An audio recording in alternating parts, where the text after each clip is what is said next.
Thank you and welcome to the show this morning. The topic this morning is the impact of AIDS on African Americans. And we're fortunate this morning to have with us to talk about the impact of AIDS on African Americans, Mr. RCrowder. Mr. Crowder is the founder of an organization called StreetWorks. And not only is he the founder of this organization, but he is also the executive director of StreetWorks. And of course, Mr. Crowder, let me welcome you to the show this morning. Thank you, Dr. Haney. And to tell you, Mr. Crowder, how delighted we are to have you again on this show dealing with this issue.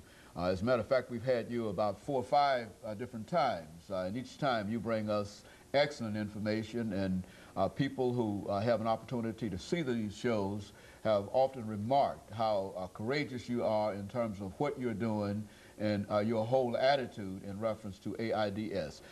Before we get started into the impact of AIDS on African Americans, Mr. Crowder, let's have you to give us some information about your background, your education, and some of the experiences that you had before you became the founder of StreetWorks. Okay. My name is RCrowder, as you said, and I'm a native Nashvilleian, grew up in North Nashville. I attended Pearl High. Later on, I attended Tennessee State University, got a degree in accounting. I worked for several AIDS organizations. I worked for Meharry Medical College.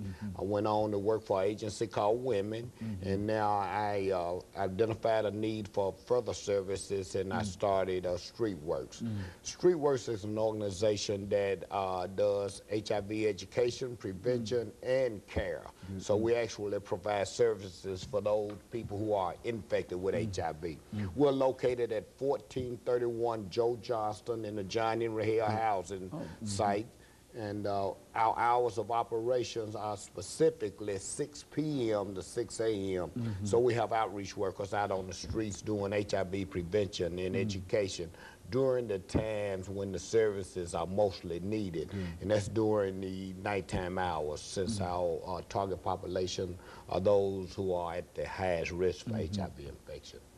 Okay, you talk about HIV and AIDS, Mr. Crowder, and I think we've talked about it on a number of occasions, but still there are some folks who really don't understand what AIDS and HIV is, and give it to us from that perspective so that the average person might understand what we're talking about here. HIV is an acronym for, an acronym for human immunodeficiency virus. It is the virus which causes AIDS. And there's 3 modes of transmission, and that's blood to blood, which most commonly occurs by sharing needles. We talk about any kind of needles, tattooing needles, body piercing needles. You can get it from sex, you know, unprotected sex with an infected person. Now that's important. One of the persons in the sexual act has to be infected. And the other mode of transmission is an infected mother can transmit the virus to her unborn child. Those are the only 3 ways you can get HIV. And there's 4 body fluids which transmit HIV, and that is blood, semen, vaginal secretions, and breast milk. And what I'm saying here is you have to get one of those body fluids of an infected person into your body. And right now, HIV is impacting African Americans at a disproportionate rate. We account for over half of all new infections. That 1 in 50 African American men is infected with HIV, and 1 in 160 African American women is infected with HIV. You know, Ms. Crowder, it seems to me, and I think this is the same question that we have to raise, and we've raised it before. It seems to me that if this disease is having such a tremendous impact, why is it that we don't hear that much about this disease, nor do we see that many people who are impacted with this disease? And where are these individuals that, when we say 1 out of 50, where are these individuals, and how do you know, I mean, how can you tell that they... Well, Dr. Haney, first of all, HIV has such a negative impact associated with it that people it's called stigma. It has that stigma attached to it. So for some reason or another, African Americans has never been able to actually deal with the fact that they could be infected with HIV. I think the news media had a big part in that, that when it first came out back in 1981, 82, when we first heard about HIV, it was only said that HIV is affecting gay white men and injection drug users. Well, most African Americans thought then that it was not a disease among African Americans, when they should have identified it as what it was. It was a sexually transmitted disease. So a lot of African Americans doesn't think that they, you know, that it involves them or they are impacted by HIV. So it was a little misleading in the beginning, and therefore we didn't think that it was our problem. But it is a problem now, you're saying. It's a real problem amongst African Americans.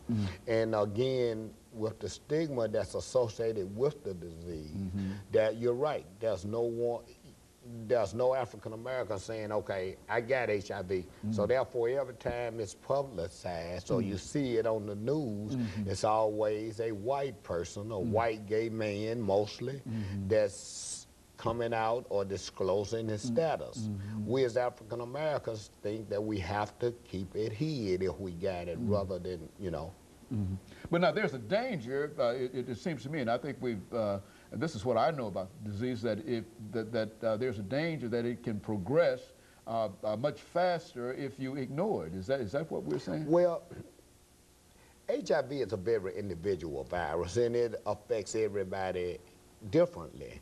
And HIV comes in many strains, and no one knows what strain is what. So you may have a strain that does, you know, go fast, or you know, or you may have a strain that's very not aggressive, inaggressive rather, that moves slowly. But what happens is a lot of people think, for instance, the case with Easy Z, the rapper. 1 week you heard he had it, the next week he was dead. Well, what people don't know, he probably had it for several years. And, you know, HIV is a very tricky virus as well. You know, you may get it this year, and it may take 10, 15 years before you show any signs or symptoms of having HIV, okay?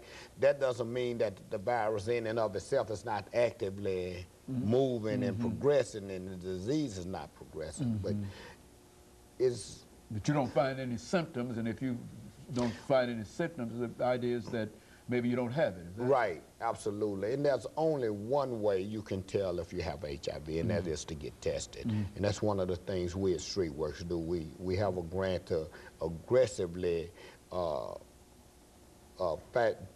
find those who are infected and let them know that they're infected. And the way we do that is through the oral mucosal testing. So we don't draw any blood. So when we're out doing street outreach at night, we can test them right there on the site, right? You know, as we encounter them. So you can actually deliver this test outside of a syringe.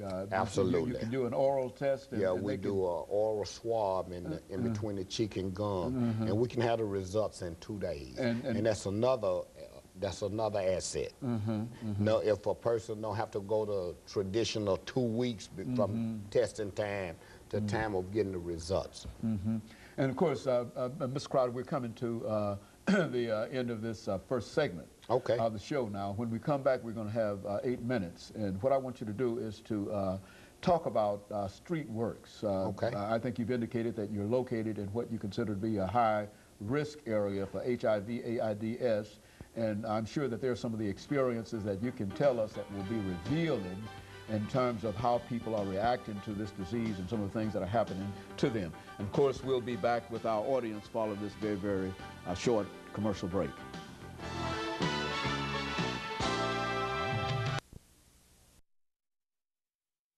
Mr. Ron Crowder